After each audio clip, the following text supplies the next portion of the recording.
د افغانستان د دفاع وزارت د اعلامیې له مخې د خیبر پښتونخوا او بلوچستان په مهمو نقطو کې چې هلته د شر فساد او داعش مراکز په نښه سول د دغه اعلامیې له مخې په هغه ځای کې مهم غړي د دغه مراکزو له منځه ولاړل. په دې برخه کې د سیمې هیوادونو مسؤلیت څه ده؟ هند باید څه وکړي؟ روسیه څه کولی سي؟ چین باید څه ترسره کړي؟ د سیمې نور هیوادونه چې د ترهګرۍ له ګواښه باید ځان خلاص کړي. د نن شپې تاوده بحثونه مو پر همدې موضوع ده. راسره په پروګرام کې 3 تنه قدرمن میلمانه دي. هر یو سیاسي شنونکی ښاغلی عبدالمالک افغان، بل میلمه راسره سیاسي شنونکی ښاغلی امان الله هوتکي او راسره پخوانی دیپلومات ښاغلی عزیز مارج ده. مارج صاحب او درنو میلمنو تاسو ټولو ته ښه راغلاست وایم. مهرباني وکړئ تاسو د پاکستان د دغه مراکزو په اړه ووایاست چې نن مستند هر څه وړاندې کیږي سیمې ته. اوس مسؤلیت څه شي ده او نړۍ باید د دغه ګواښونو پر وړاندې څه وکړي؟ مننه جناب عزیز صاحب محترم. لومړی تاسو ته افغان صاحب ته هوتکي صاحب ته تاسو تحقیقي همکاران ته لیدونکو سلامونه احترامات وړاندې کوم. وعلیکم السلام. ګورئ پاکستان داسې نه ده چې نړۍ ته ګواښ پېښ کوي یا سیمې ته ګواښ یې پېښ کړی ده. سیمې ته د سیمې هېوادو ته نړۍ هېوادو ته یو خطر ده. خپله پاکستاني چارواکي اقرار کوي چې موږ 3 لسیزې بخښنه غواړي نن 10 کاله ترهګر روزلي دي، کرایي پوځونه ورکړي. دغه اوس 14,000 پوځونه په اسرائیل کې د حماس او د فلسطین مسلمانانو پر وړاندې جنګېږي. عاصم منیر له امریکا سره د 40,000 ژمنه کړې وه کرایه. دغه لپاره داسې ګډوډي جوړوي چې هغه نه اوس ډډه وکړي. له سعودي عربستان سره دفاعي تړون لاسلیک کړی. ډارېږي که ایران سره ونښلي بیا موږ ته خطر جوړ نه کړي. ګورئ څومره مخکې یو ترکیه اتباع چې په همدې بلوچستان د پاکستان کې وه داعش سره همکاري کوله ګرفتار یې کړه په پاکستان په خاوره کې. د القاعدې مشر پاکستان کې وه، داعشیانو مشران او نور پاکستان کې دي. دا په خپله ګواښ رسې افغانستان باندې حملې کوي. د نورو هېوادو ترانزیت سوداګري لاره د ټولنیزه لاره تګ وراتګ منع کوي.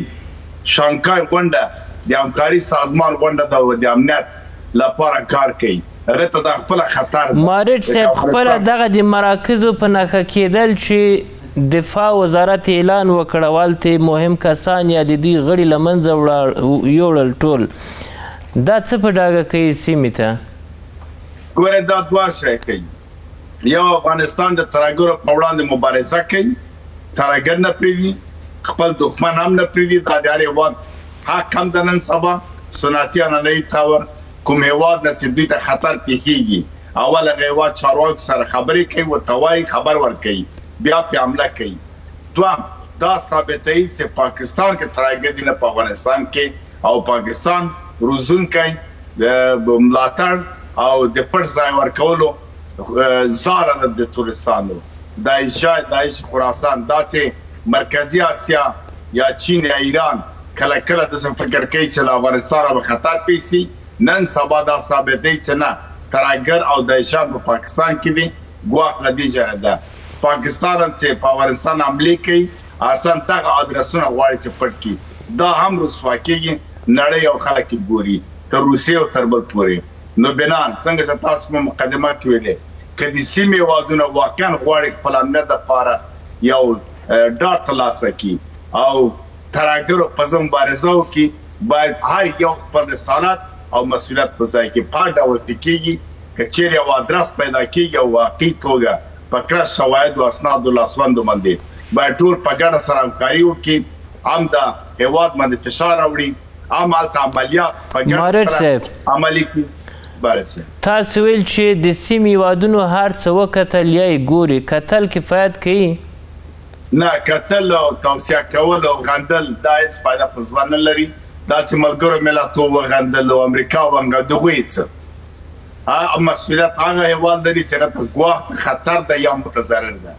په سیمه کې افغانستان ګاونډي هېوادونه ټول دواړه هېوادونه باید د پاکستان په وړاندې د ترهګرو د منځه وړلو لپاره باید یو ډلهییز په همغږۍ سره باید عملیات ترسره کړي، نه تنها افغانستان یوازې پرېږدي. که دغه لړۍ نن سبا افغانستان ته خطر ده، سبا ایران ته ده، بله ورځ مرکزي اسیا ته ده، بله چین ته ده.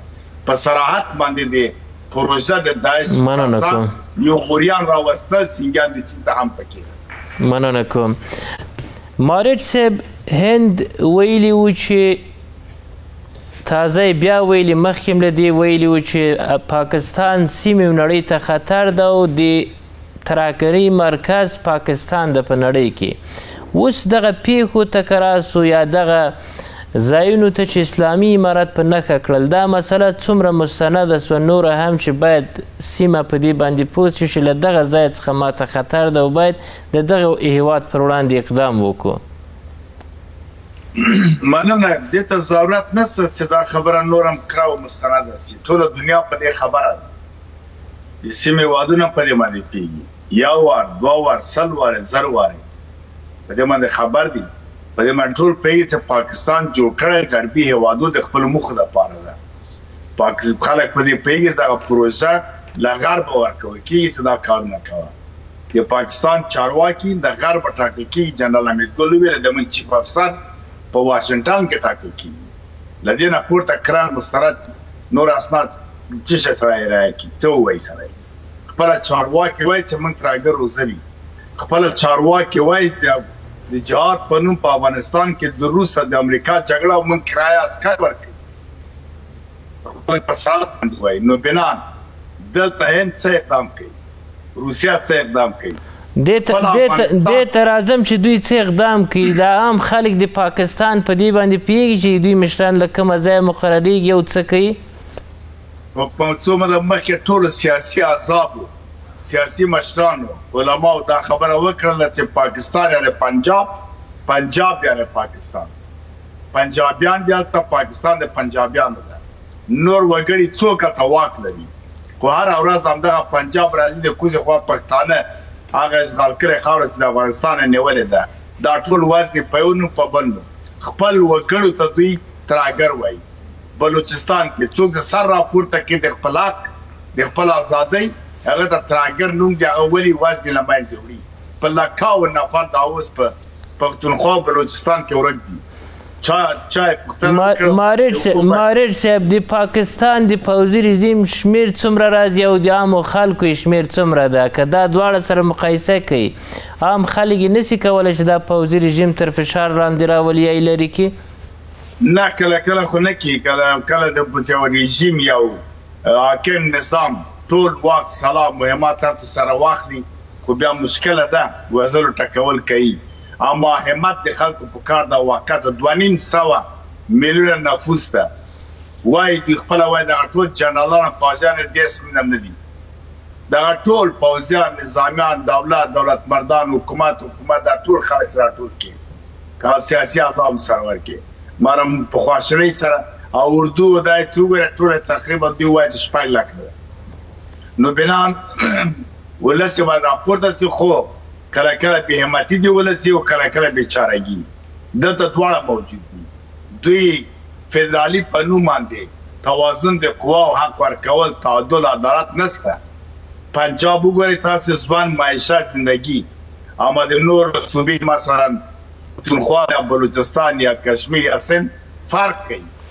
بله خبر دا ده چې چارواکي د پاکستان خپله په پاکستان باور نه لري. دوی پوهېږي دا یو ایالت د غربي نړۍ ده. په دې وجه چارواکي، جنرالان یې ټوله شتمنۍ، پانګونه په بهر کې لري. دوی راځي تنها د جنګ او جګړې په نوم باندې پیسې اخلي.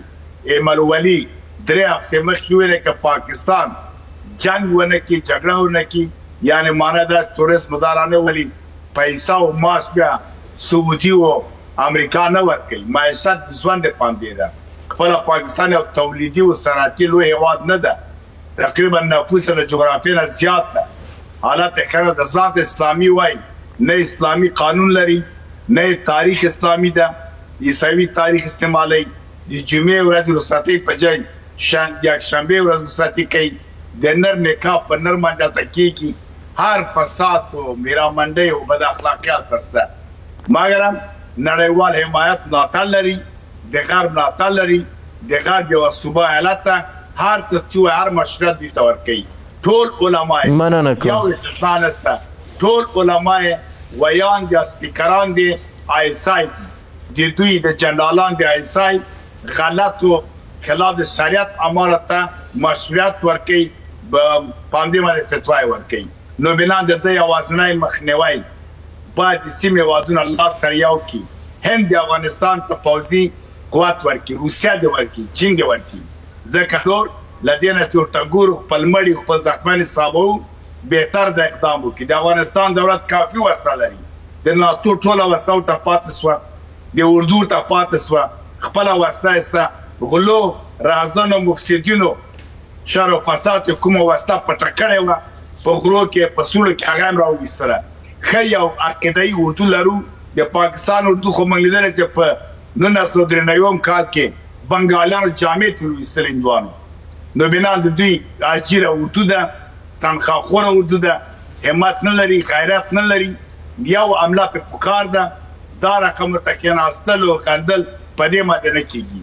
مستقیمه د دولت په توګه به له خپلې خاورې له خپل خلکو دفاع او حرکت نه ورکړه د افغان حاضر د ټوپک ته لاس کړي او ورکړي په دا پنجابیان په 2 ورځو کې رامنځته وي. مننه کوم. مارد صاحب، کوم څه چې په بلوچستان یا په خیبر پښتونخوا کې په نښه سول مراکز، دا د افغانستان د اوسني واکمني مسؤلیت ده چې باید خطرات هلته دفع کړي چې افغانستان او سیمې ته نه وي، که دا هلته د خپله د همدغه سیمې د خلکو مسؤلیت ده چې باید خپله یې مخه ونیسي؟ ګوره دا د ټولو مسؤلیت ده. دا ځینې خپل مسؤلیت ادا کوي، ځینې نه کوي. مرمباز خو څه احساس لري، خطا لري، خپل دنده مثبت ادا کړي. یوه خبره باید موږ هېره نه کړو چې پاکستان کې ټول واک اختیار له ISI او پوځ سره او هر څه پرې کنټرولوي.